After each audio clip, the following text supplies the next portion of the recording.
Dr. Denise Ejo, the CEO of Cornwall Cancer Foundation. I would like to welcome you to our Cornwall Cancer Foundation page. Our goal is to create an awareness of the challenges, support and guidance experienced in managing cancer care for sufferers, family, carers and friends. To engage with us, don't forget to subscribe to our channel, click our notification bell. Our program. So let's start. Good morning, viewers. Welcome to another edition of our program, the Kakaki Cancer Awareness with Dr. Denise Ejo, the CEO of Cornwall Cancer Foundation. And this is in partnership with African Independent Television, AIT. Thank you for joining us this morning. I think my voice may be a bit croaky. Just bear with me, so long as you can hear. Good morning, Ishak. Can you hear me? Am I speaking clearly? Good morning. I can hear you. You didn't tell me I'm handsome. They said he told you you're beautiful wait this morning. Now, you have to wait. You have to. You have to cool down. Good morning. Good morning, and thank you for joining us this morning, Dr. Ishak. I really appreciate it, and I think all of us are seated here waiting to hear what you have to say. Cervical cancer is a key concern in Nigeria and actually globally, but let's look at our continent, let's look at our country, let's look at what's going on, and let's look at how to solve it. So let me introduce Dr. Ishak. Firstly, I really appreciate it, Dr. Ishak Lawal. It is an awesome opportunity to share this discussion with an alumnus of mine from Federal Government College, Sokoto. Thank you. Great. It is awesome. I think this is the first time I've done this one. So Dr. Ishak is a gynecologist practicing at the Federal Medical Center in Benin Kebbi, and the executive. He is the executive director of the End Cervical Cancer Nigeria Initiative. It's an NGO with an overarching goal of putting Nigeria on the map to cervical cancer elimination. A passionate cancer advocate that believes strongly in homegrown solutions to tackle the myriad of challenges of access to quality cancer care. Dr. Ishak, I want to say thank you for joining us this morning. As we all know, the purpose of this is to look at the menace of cervical cancer in Nigeria today and how to end it. So I want to thank you for joining me. I want to thank you for joining the viewers this morning, and we look forward to a very interesting conversation with you. But for us to start, we still have to keep talking about cervical cancer. We still have to make sure the message goes out. This month is Cervical Cancer Awareness Month, and a lot is happening across Nigeria. Please, ladies, gentlemen, support this massive need to get people aware of what is going on. I continue to encourage both men and women alike to inquire and learn about this disease, as knowledge is power. So together we fight, together we win. Dr. Ishak, are you seated? Are you ready to go? I have a few questions for you, and I know that you kill it for me. Are you ready? Ready as ever to discuss issues to move cancer care forward in Nigeria and globally. Thank you. That's let's go. So the first one is, as we're talking about, this is Cervical Cancer Month. So please, can you talk us through briefly about the cervical cancer and the HPV virus? What is it? Not all of us are medics. Even though I keep hearing it, I learn new things every time I listen to different people speak. Yeah, I'm sure a lot of people are aware of what cancer is. Cancer is abnormal proliferation of a cell in the body where it's now have autonomy and acquire this propensity to keep growing without control. And it can affect any part of the body. So when cancer affects cervix, it is called cervical cancer. Cervical cancer is unique in the sense that it is the only cancer that has a definitive cause, that is HPV virus. So in HPV virus infection is responsible for over 90% of cervical cancer. What we know is that having HPV virus infection on its own does not make you to have cervical cancer. There are other factors necessary for that to then translate into cervical cancer. So the fact that we know that the HPV virus is the trigger factor for cervical cancer, and there's now a vaccine for HPV virus, it gives the world the hope of cervical cancer being the first cancer to be eliminated. Because if we're able to eliminate prevent the transmission and the progression of the HPV virus within the system, there's hope that we might be able to end cervical cancer or eliminate cervical cancer. So, go on. Yeah. So, cervical cancer, as I said, is just when the cancer affects the cervix. Thank you. Awesome. Now, we've had a lot of conversation of cervical cancer. So, I want to really change I want us to really look at the narrative nationally. So, firstly, I understand Nigeria. I understand that Nigeria is ready to implement the under 16 vaccine mandate program starting in July 2023. I understand. And as a doctor, and specifically, you're a very big cervical cancer advocate and stakeholder. So you talk to me, how feasible and realistic is this, and how do we measure this? Because it's one thing to say we're starting something. This program is big. 2023. It's.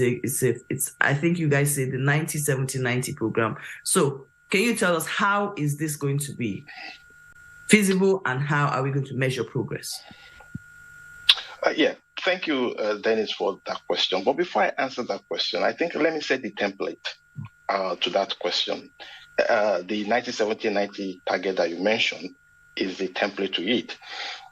The WHO, World Health Organization, make the proclamation in 2020 that the world can eliminate cervical cancer by the turn of the century if we achieve three things: 90% vaccination of girls between age of 9 to 15, screening of women, eligible women, that is women from 35 years to 45 years, at least twice within 35 and 45, 70% of them should be screened, and treatment of all detected pre-invasive lesion. When I say pre-invasive lesion, I mean things that can lead to cancer. And then invasive lesion, I mean the cancer itself.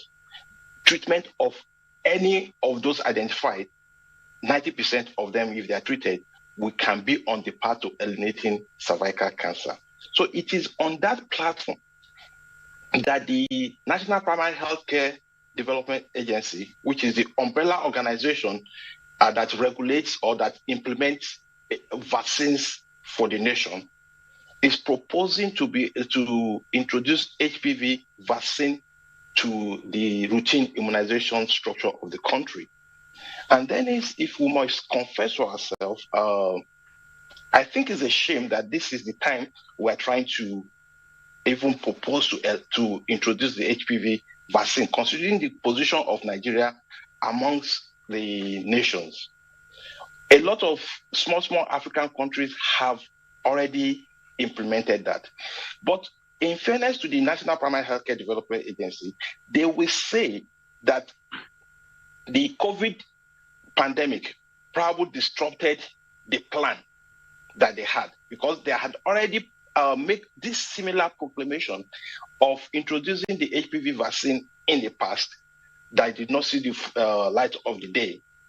But we as advocates, we are passionately observing and following the trend of events, and we are hopeful. But as per whether it's going to materialize as by the third quarter of the year, I don't have any indices to be able to say that now. I will just say wait and see, and we'll pray, and we are willing to support whatever efforts that is needed to make that a reality.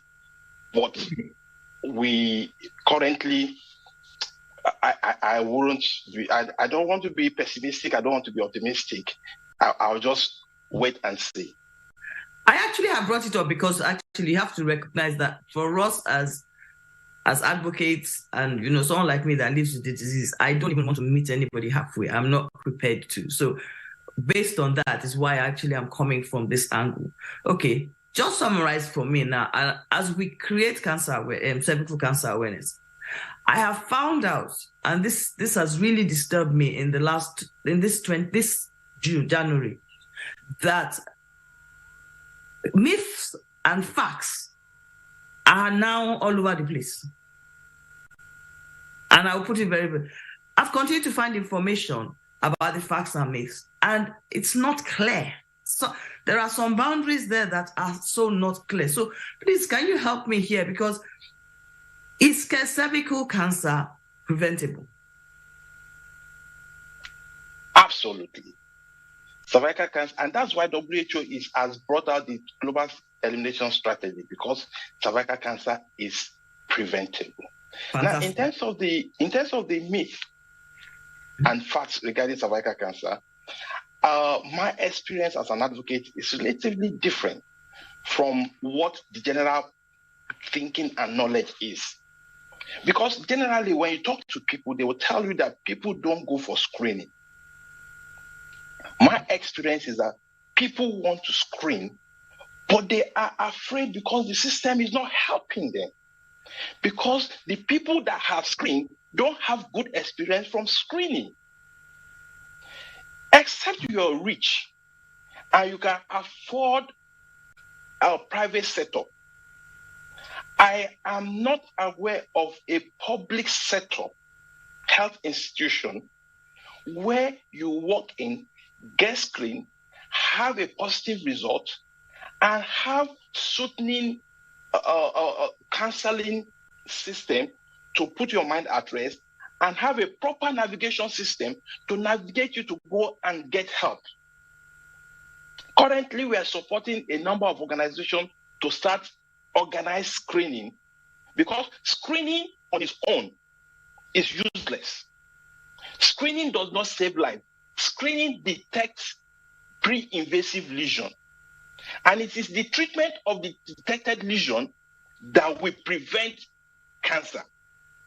So until we begin to make emphasis on the need to treat, and any organization that wants to start screening must ensure that there is facility for treatment.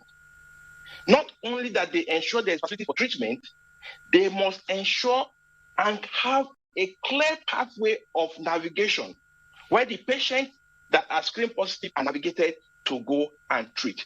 My experience is that a number of screen positive patients don't have a good report. They don't, because these are the people that are supposed to now go to the field and say, look, I have been screened. Do you know that I was detected to have this condition and I was promptly treated?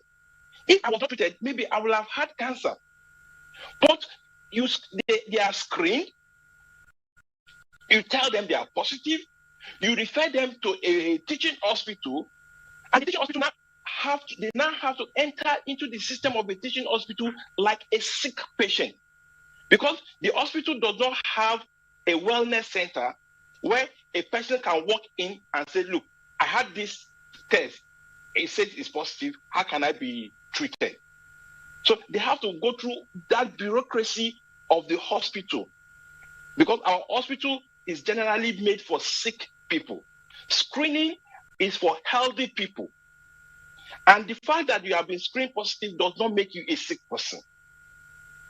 So we need to correct that system to make every person that comes in contact with our screening system to be happy to tell another person and invite another person to come and screen. But my little experience advocating and providing screening services shows that most of the screening patients, particularly those that are screen positive, very few are happy with the system. So they are not likely going to be a good ambassador to advocate for people to come and screen. Whoa. So for me, that is, if there's any myth that is important for us to correct, we as advocates, government as the responsible provision of health provider of health services, that is what we must face. Before we start looking for people, I'm not saying people don't deny. People say, yes, it's not my portion. People will say, I will not go. So, but we place emphasis on those that will not go and try to get them to come, while those people that come, we are not providing for them. So for me, that is the myth most important that we need to correct. Not whether people think cervical cancer is caused by evil spirits. People think cervical cancer is caused by somebody, a devil, some repercussion or bad behaviors or whatever. Those are for the extremes. Let us look at the low-hanging fruits. People that need it, that are convinced that we want to come and scream. How are we providing for them? Okay. And then let us make them our ambassadors. Yeah, I totally agree with you, because as you know, as a survivor, it's very heartbreaking to watch children lose moms to a disease that honestly people don't have to die from. So yeah, I get. Oh gosh, okay. You've now. Okay, we'll come back to this conversation. I'm still going to bring you back. I want to give you something now, and I want you to look at this as my last question and my main question. 3 key points. What does government need to do, and how are we going to get outcomes by end of 2023? Because I love AIT. This sponsorship that they've given us allows us to come back. Last year, we were able to measure what we had done. What would we say we have done in 2023? From private sector or NGOs, you can pick, and then for the final message for cancer patients, cervical cancer patients, to help them, at least if it's one thing they take away. For me, I've always taken away one statement. Any persistent disease can be cancer. Get checked. You give us one for cervical cancer that all of us will take away and walk away from here, knowing fully well we got something. Yeah, okay, let's start from the patients or the general public. The first thing is any vaginal discharge, any abnormal bleeding from the vagina, don't take medication from outpatient pharmacies without getting checked. Because we've noticed that a number of late presentation is because patients are being treated without checking. Because cervical cancer is unique in the sense that the symptoms are early, but they can present like normal things, and then we confuse them. You then get vaginal discharge, vaginal bleeding. Oh, it's toilet infection. You start taking antibiotics without proper checkup. So I'm not saying all vaginal discharge, all vaginal bleeding is cancer, but it can be cancer. So check before you take antibiotics. And to advocate, please don't screen anybody without provision of treatment. And the fact that you have a teaching hospital close to you that you can refer the patient to is not availability of treatment. You must have a contact person in that hospital that is where the person you are referring to is coming, such that they don't have to fit into the hospital system as if they are sick. And to the government, every hospital, secondary, tertiary, minimum, should have colposcopy services. What do I mean by colposcopy services? Colposcopy services is the evaluation, the machine, like a camera that is used to evaluate, and that is used to evaluate screen positive cervical cancer patients, so that every patient that is screen positive can easily have access to treatment. And colposcopy services should be it should be a 5 every working day accessible to patients that come into the hospital. So government should support hospitals to be able to do that. Isaac, I really appreciate you today. I've come to realize now it's not so much how long you spend having a conversation, it's how much you get out of the conversation that makes a difference. I really, really appreciate your time. You've been waiting for me for the last since 8 o'clock, right? So I want to thank Ishak. Thank you, Dr. Ishak, and all our viewers for joining the discussion on this cervical cancer advocacy. We appreciate the management and leadership of the AIT for your continued support. Without you, we can't get these messages out, we can't create the awareness, and we can't change the narrative. And this year, we are going to be focusing on the narrative of cancer survivors' experiences and the roles of the NGO in changing the narrative, at least for Nigeria. Thank you all our viewers for following us, for watching us, for sharing. You can follow us on Cornwood Cancer Foundation, on any of our social media pages. Our website has been hacked, so it's having to be rebuilt. We look forward to having it done maybe in the next month. But you can check every other social space. And for this video, go onto our YouTube channel on Cornwood Cancer Foundation NG. You'll find us. Dr. Ishak, I really, really appreciate you. I'm coming back to you before the end of the year. All right? I got other things for you. Always available for you. I know you are. Thank you. And thank you, AIT, for an awesome time. Thank you, everyone, for joining us this morning. And have a fantastic day. And you too, Doctor.